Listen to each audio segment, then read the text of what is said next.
Hey guys, this is Kirop speaking, and in today's episode of Great Engineer, Terrible Driver, we are going to design a 1990s track budget vehicle in automation and hot lap it in BeamNG.drive on the automation test track. What driver score will I achieve today? We shall find out. And as you can see down here in the corner, this is the first episode that is based on the recent content update and hotfix number 2. So, there are a few new car bodies in here. I'm still just playing vanilla, obviously. And also, I'm recording this on a different encoder. I'm now using NVENC. But we shall see down the line if that actually helps or not. So, what are we going to build? It's 1990. Could use something small, something trackish, something mid-engined. No, this one is front-engined. This one is rear-engined. Slightly larger. Drag 0.32. This one has better drag coefficient. But front engine on the other hand is a bit easier to engineer for, and this is a budget track car, and this one is small, so maybe we should go for this one. Yeah, front engine, although we don't have many rear engine cars, we haven't built many yet. There are many more now available than before, so if we just deactivate front, we see there are plenty that can be built. Yeah, it's a little tricky. How's this one doing? Nah, too large. Too large. We have already built one on this one. So, yeah, yes, this one it is. Okay, mid-engine. Track budget. That's an interesting little category. So monocoque it is, certainly. And then we need to save some money. Galvanized steel. We don't want to rust it away. And mid-longitudinal was fixed. I don't know if that... Probably mid-transverse, actually. Not so sure what kind of engine we want to put in there. But it looks like no direction will fit a large one anyway. So, how about... Oh, this is... Yeah, do we want to go something cheap? Cheap? Probably. 2 McPhersons. Double wishbone is a little nicer. Have we saved enough money on other things? Or rather, well, it's 1990. And a track budget car probably would be built by someone who is maybe not too specialized on this category. And not too prestigious, so I would assume that the cost for building monocoques has come down quite a bit. But yeah, so this is a good question. Do you want to go with McPherson's or double wishbones? But let's go the cheap route here and do McPherson's struts. Now the engine. I do want to have a good engine for its budget. And by good in this case, I mean very high revving, decent-ish power output. It doesn't have to have sports car power output at all. So maybe something, maybe an inline 5? Boxer might be a bit too much. The Boxer 4. Boxer 4 would be fantastic for its low center of gravity, of course. We could try a Boxer 4. It's slightly heavier, but I mean it's mid-engine, so it's well balanced nonetheless. Inline 5 would be nice, that would fit, but it's not that racy, is it? Okay, let's try a Boxer 4 first and see if we can rev it super high. Here we don't really want to save too much, because that is so important to have a high revving engine. So we're going with, yeah, it's still budget, so overhead cam 4 valve maybe? Might be a somewhat reasonable compromise. And oversquare. Oversquare it needs to be. How high can we rev this thing if we go for a 1.8 liter?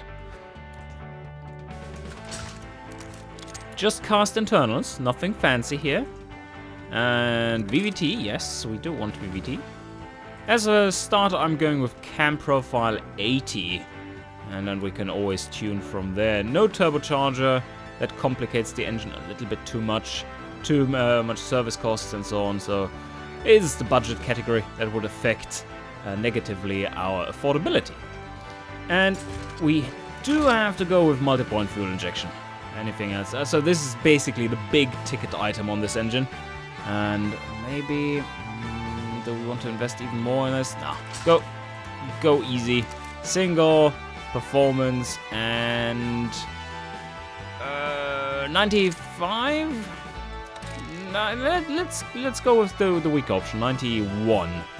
That is available basically everywhere, so that's all good, but we can make it pretty rich. Let's go with 12.5. That's more or less the maximum that is reasonable for an MPFI setup.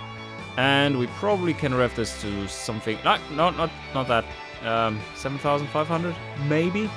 It's quite over square, but the bore is reasonably large, so maybe not. Maybe this stops at around 7,000. But yeah, okay, let's set it to 7,000 first. Like this. Exhaust, tubular should be in it, but not much more than that.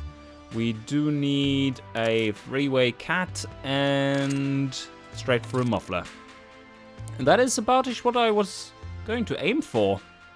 150 horsepower was my gut feel, and there's a lot more in it.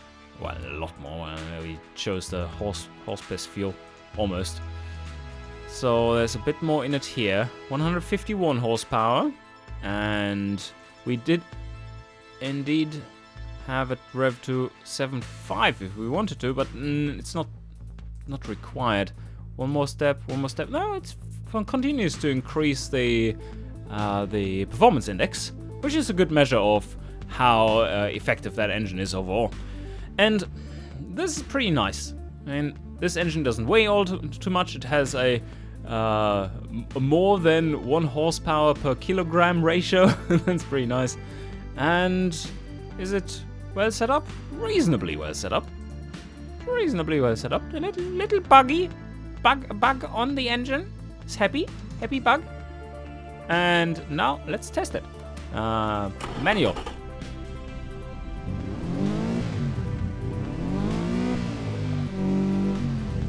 Yeah, okay, that is a little grumbly. I don't mind. It sounds good. And exhaust. No, we haven't tuned the exhaust yet. 154. Is that a nicer torque curve than this one at 151? I believe it is, just barely. Yeah, let's go with it. And single exhaust, yes. Keep it simple. We could maybe rev slightly higher. And how much engineering time do we have here? Under 30. It's not bad. Could up it a bit. As you see, that ups the performance index in a significant way. And you would assume to have some kind of tech pool here at this point and familiarity with this technology from building other stuff first. And you certainly don't break into a new technology with a budget vehicle. It's usually coming from the top down and not the bottom up. So this is still decent-ish fuel economy values compared to carbs. And I think I'm happy here. Now we have 99 exhaust, and now it is down to choosing the body. We do not want to have anything fancy. It's a coupe. It is an... ooh. Well, it is a fancy little car with the McPherson struts looking out of the car. Oh. I think this one is designed to be double wishbone. Maybe we should switch that around. Because otherwise we will have to look at the struts coming out there. And that's looking a lot better.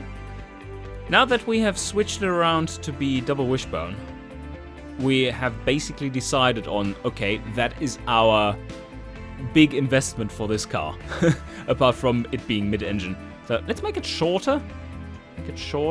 Can we make it even shorter in the back? No, we can't. Wheel wells are looking decent enough. I quite like the existing morphs on this one. No, it's all good. So rear-wheel drive it is, and manual transmission, obviously. Gearbox, straight up, manual, 5 gears. Should be good. We don't need much top speed.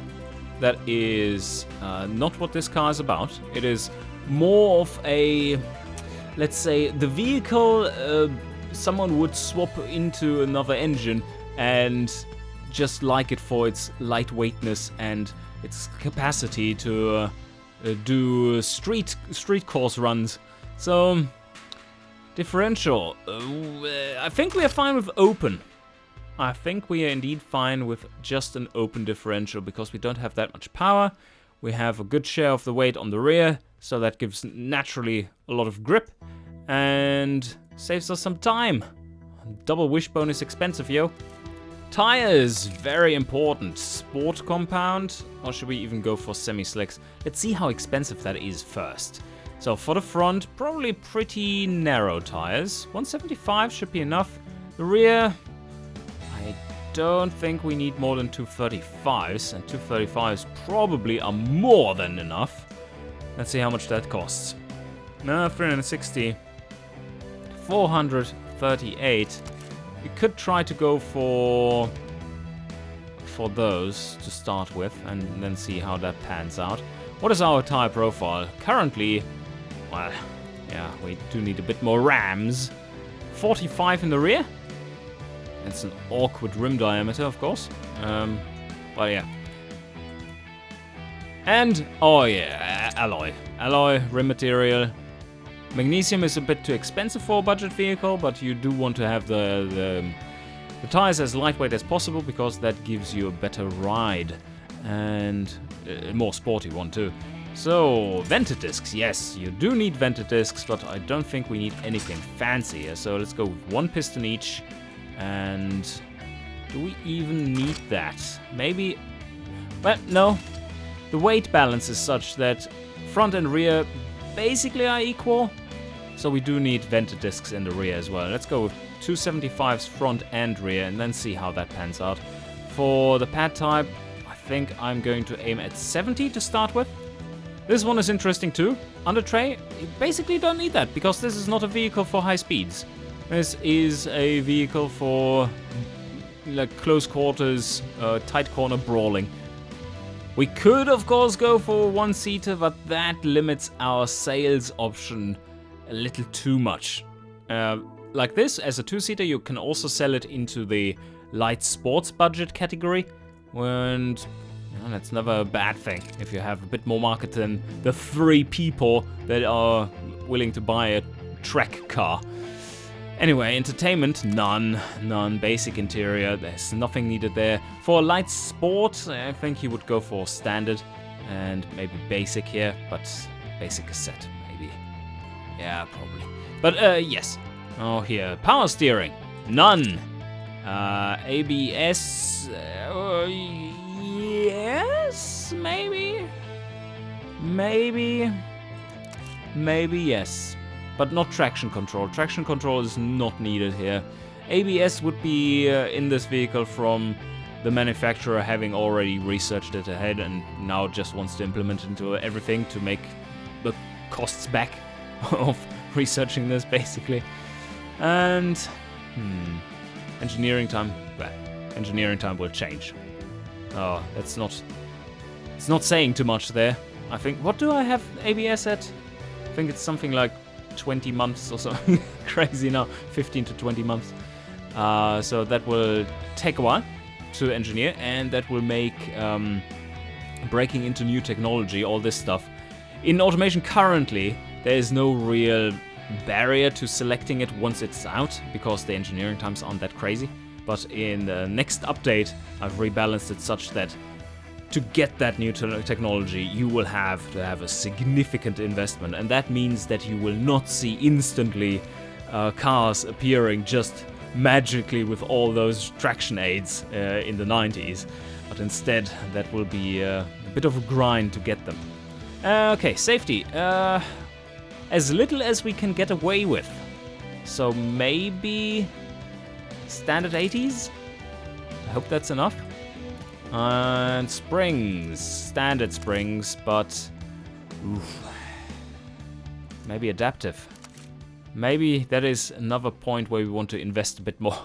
Well, guys, it looks like we have made some decent choices. So, what do we get? 117.4 in track budget. Oh, and we now also have the race setup, of course. 123 even. Yes. And there's a bit more in it. I see from the setup that we can easily get a bit more by upping tire size. Oh yes. Can we even up it one more? Nah, not really. But actually, 195s, does that straighten it out even more? Yes, it does, but that means we have to do some magic with... Oh yes, that's a little too little roll angle. It's very little roll angle. How much? Whoa, let's make this a little softer. Oh, I can't quite turn it around. Come on, more rear. Yes. Now there we go. Can we get it to 100? No. This is 1.2 Gs in the corners. Well, that's good. But this suspension setup is damn hard. Oh, I see. The dampers are just crazy. Yeah, that's a lot better for a setup. 3.3 degrees roll angle seems legit for a car like this. Very even drivability and sportiness. Can pin this one, and you see sportiness is what you are aiming for, and basically the split between sportiness and drivability for this car is pretty much what the demographic desires are equivalent to. So yeah, just above 1,000 kilos. It's not bad either. Oh wow. Okay, this is without brake tuning. Gut feeling, successful. That was good. And no brake fade. Excellent. I think we can do a bit more in the gearing. This isn't optimal. So second gear does not go to 100, but we could make it even more aggressive. But it gives us what is the 0 to 100 time here? 7.9 seconds. That is not acceptable. Definitely not acceptable. That is too little acceleration. Now this one needs to be more tuned towards... Oh, that's 7 seconds. Let's see if we put third gear up to 100. 6.7 seconds. That is... Yeah, that's a quick car. That is a really quick car. Can we get a bit more out of the engine, I wonder? Well, if we are going with the 2-liter variant instead, then we are running into some reliability issues up there because we had just driven too high. The original size was pretty much spot on for how far we could go up there. And the track category actually likes the car less with this larger engine. So let's back off again. The adaptive dampers are just a bit too expensive for this thing. And we are at a very low rating already. It is the budget category after all, so you would expect very low ratings for affordability. But the gas monotubes seem to be the better option overall. So 133 points, and I believe this car is pretty much ready. Let's have a quick look at what it does. 1,001 kilograms, and that's bad for the marketing department. Should have been below 1,000. You can always achieve that by just downing quality by 1. There we go. Below 1,000 kilograms. And these are our markets. And as expected, the light sport budget also is in the business. But we actually do get a low comfort penalty. It is expected for a car like this. How far off are we is the question. Comfort. Minus 138. Nah, it won't happen. It definitely won't happen. Here we have a minus 72.7. We would need a much nicer suspension setup that isn't quite as spine-crushing. So overall, good build. It is more for tight little city road courses and whatnot, the street sprints. And yeah, I mean, it is more of a family car gearbox with the spacing in there, not made for the higher gears. Anyway, it does go 205 kilometers now. It's not bad. You will probably never really reach it because you don't have that much power, and it's very, very cheap. We're getting away with engineering time of 33.5. No, 33.6, and we have a total cost, material cost of just 3,800. That's not bad. What are your test track stats? Pretty impressive for a cheap car like that. 6.8 seconds from 0 to 100 in 1990. That's a good result, yes. 1.2 Gs in the corners on semi-slicks, of course. Oh, that's a bit cheaty. But anyway, that's good. And we have a power to weight ratio of 0.1. But now, time has come to put some design stuff on this thing. And let me just quickly do that. Quickly in big air quotes as per usual. And I will be right back.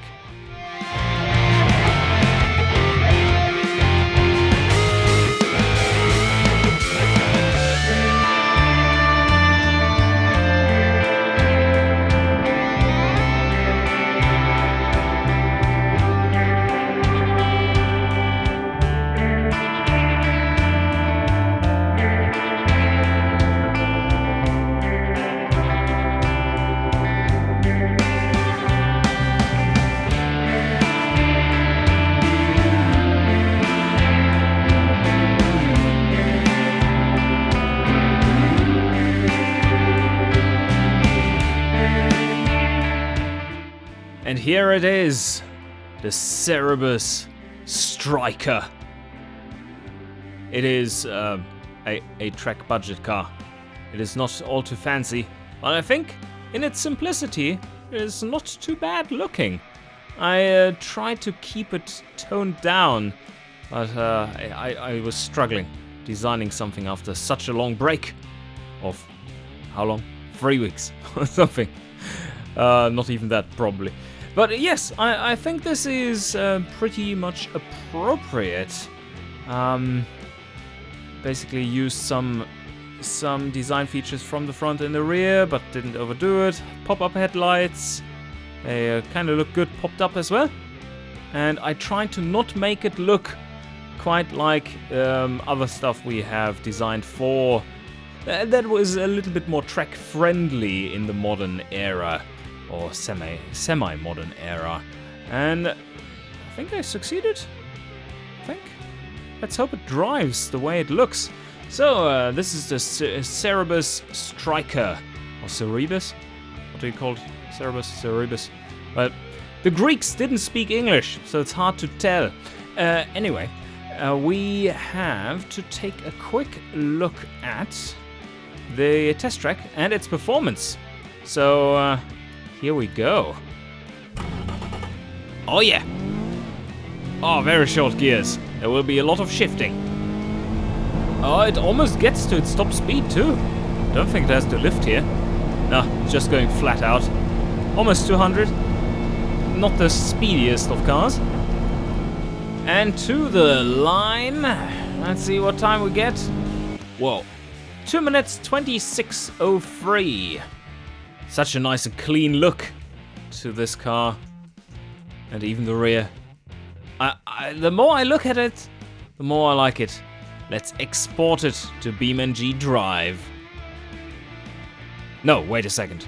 What are these wheels, Killer Rob? Wait a second. We sure are budget, but not quite that budget. Let's put something on there which looks lightweight. Maybe these. They look quite like tracky. Ah, there we go. Doesn't quite look as budget anymore, but we shall go with this one. Okay, export. And here we have it, the Cerebus Striker.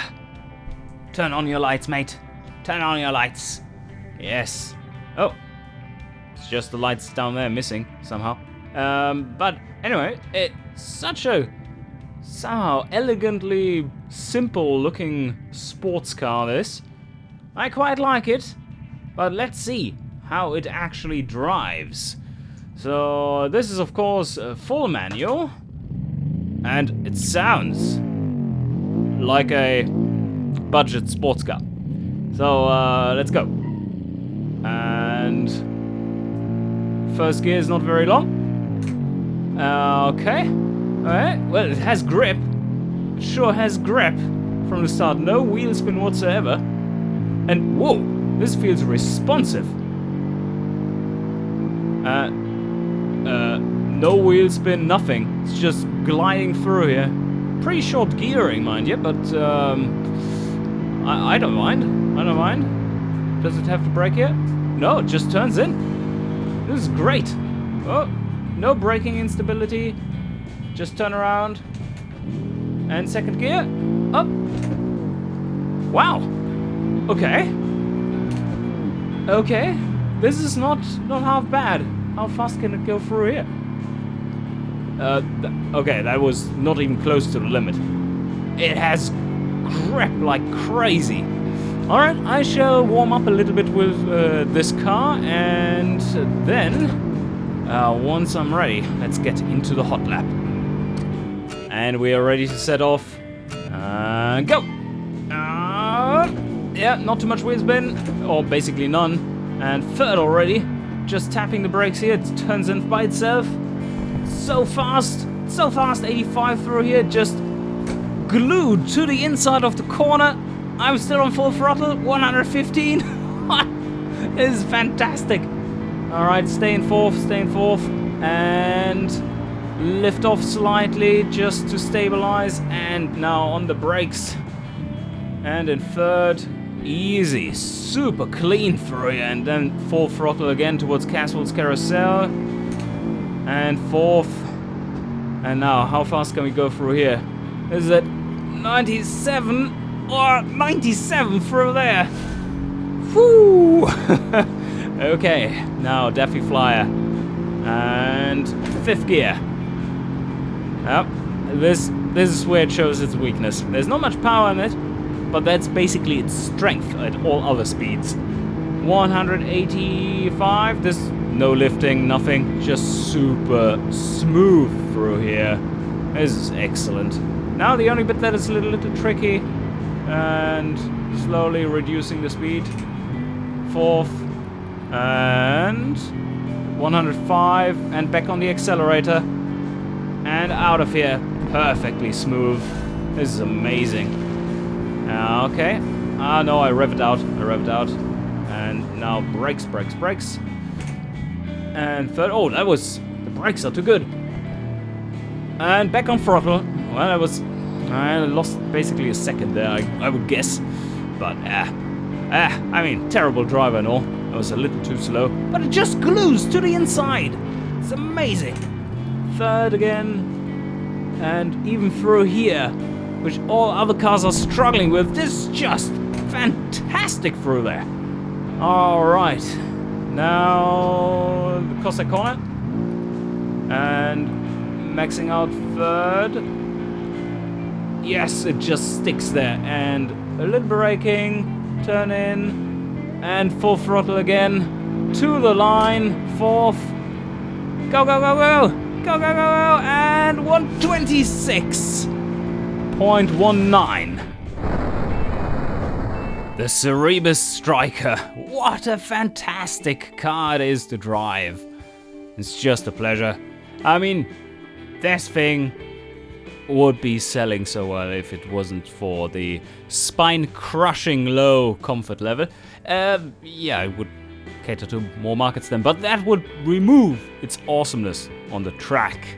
I urge you to test it out, but this thing managed in automation a 2 minutes 26.03, and I managed on the test track in BeamNG a 2 minutes 26.19. That leaves us with a driver score of 99.9, and that tells you something. That tells you this thing is amazing to drive. Try it out for yourself. You find the car download as always down in the description below. I hope you enjoyed, and see you guys next time.